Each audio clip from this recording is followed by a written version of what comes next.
We're now going to bring you someone who has never been a guest on This Week or on any other Sunday public affairs show.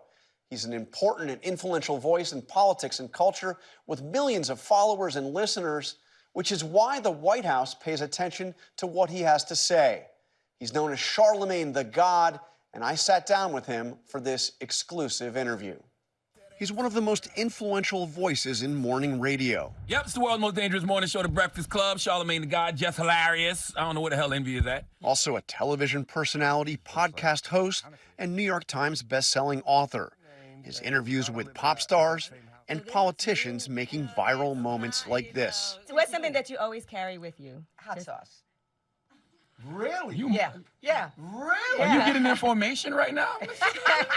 Leonard McKelvey, known to America as Charlamagne the God, has built his following on charisma, comedy, and blunt questions. What was you thinking earlier this year when you got caught cheating in Vegas? Hey, brother, Mr. listen. Irresponsible. In the last presidential election, the Breakfast Club became a must-stop for Democratic candidates. With an average of more than 6 million monthly listeners, candidates sought to appeal to its younger, diverse audience. And in 2019, Charlamagne appeared at a campaign rally with then-presidential candidate Kamala Harris. But it was his 2020 interview with Joe Biden that made the biggest splash and drew criticism of Biden for his comments on black voters. If you have a problem figuring out whether you're for me or Trump and you ain't black. I met with Charlamagne at his radio studio to discuss the state of American politics. I saw you describe this campaign that we're headed into as a race between the cowards, the crooks, and the couch. Yeah, the crooks are the Republicans. The cowards are the Democrats because they don't fight hard enough on anything. And, you know, the couch is voter apathy. And, you know, that's who everybody is up against in 2024. And right now, it feels like the couch is going to win. I don't know who that benefits, you know, by the couch winning, but it feels like the couch is going to win. What's your sense? How engaged, how much is your audience paying attention to this race? My audience, I feel like my audience is America. And when I'm out and about, just, you know, walking in the street, or people are calling into the radio station, like nobody is inspired, you know, by the upcoming election. Like, you know, like nobody wants to see the rematch between, you know, Biden and Trump. And that's what makes me feel like the couch is going to win. Why? This is the first time in my life when people say things like, you know, this person is a threat to democracy. Mm-hmm. It's absolutely true. And it's mind-boggling to me that, you know, nobody is taking it as serious as I feel like they should. Like, we watched an attempted coup of this country happen on January 6th. And everybody's acting like it was just a bunch of people, you know, wilding at spring break, you know, down in Florida. Yeah. Like, we literally watched, you know, people try to overthrow the government because they didn't like the results of an election, led by a former, you know, president. If that doesn't cause a sense of urgency in people, I don't know what will. I mean, Biden does make that an issue over and over again. I mean, he constantly talks about that. Why is it not resonating? Well, he's just an uninspiring candidate. Like, you know, there's nothing about, you know, Joe Biden that makes you want to listen to him. That's why he should be leaning on, you know, his vice president, Kamala Harris, who's way more charismatic than him. He should be leaning on, you know, other surrogates like, you know, Gavin Newsom or, you know, Shapiro in Pennsylvania. Like, he should be leaning on people who are more inspiring than him, who are more charismatic than him, and he should just be, I guess, if you want to call it, the brains of the operation behind the scenes. Like, that sounds crazy that we're saying that about a president of the United States of America, but he has no main character energy at all. None. And what is that? Is that age? Is it the way he is? I mean, why do you, what's the problem? I don't think it has anything to do with age. You know, I think it has just everything to do with him. Like, Donald Trump is, what, 3 years younger than President Biden, but he just comes off a lot more youthful. He comes off, you know, like he has a lot more energy. And I always say this about them. Donald Trump seems more sincere about his lies than Joe Biden does about his truth. Charlamagne endorsed Joe Biden in 2020, but says it was primarily because he had chosen Kamala Harris as his running mate.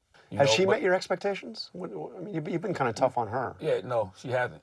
You know, but I don't think it's too late for her to pivot. You know, I think that right now, you know, historically, vice presidents have always kind of played their role. Their role is to just basically parrot the president, speak, on behalf of the president. But I think, man, we're in a new era, right? Like for New Jack problems, we need New Jack solutions. And she serves a unique purpose, right? Because she is the first woman of color in that position. So there's things that she could talk about. There's things that she could say that I feel like, he can't. And I mean, man, we all remember her in those Senate hearings when she was pressing those people, when she was like really on, she was prosecuting these people. And I want to see her prosecute the case against Donald Trump in this country. I feel like she could go out there and really let the American people, know what's going on. I'd like to see her going on outlets like Fox News. I'd like to see her going in there and mixing it up. Well, do you get blowback from the White House? Because you, even now in this conversation, you're very tough on Biden. So when you say something critical, do you hear from him?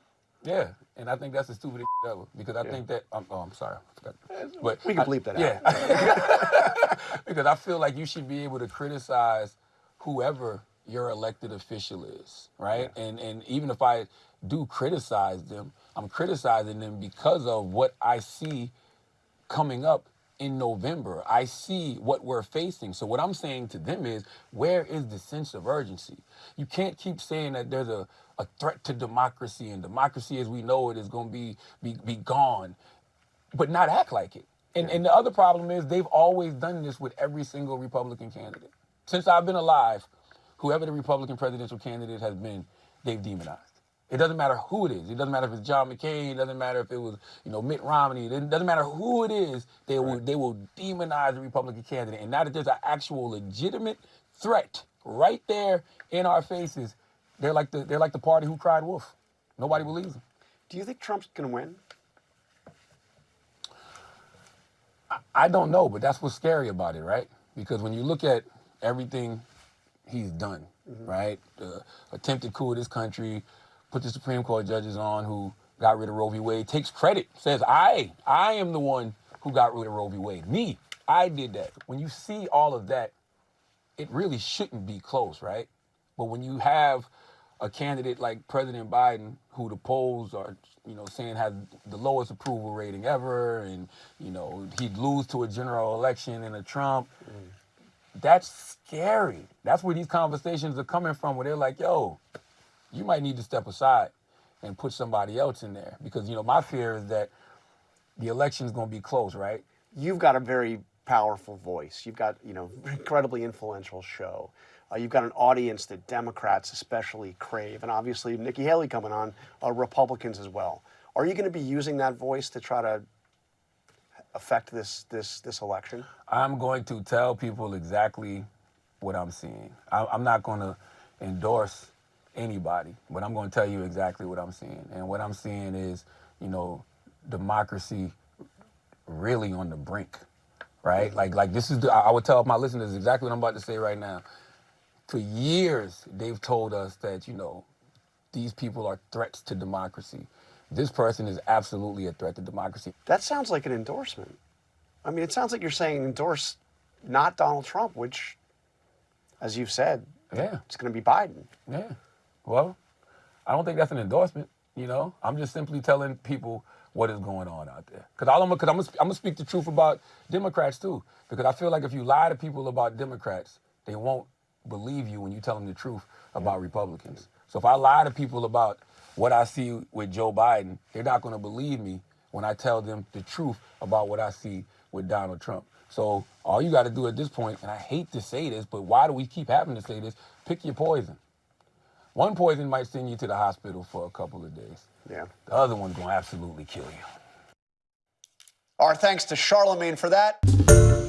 Hi, everyone. George Stephanopoulos here. Thanks for checking out the ABC News YouTube channel. If you'd like to get more videos, show highlights, and watch live event coverage, click on the right over here to subscribe to our channel. And don't forget to download the ABC News app for breaking news alerts. Thanks for watching.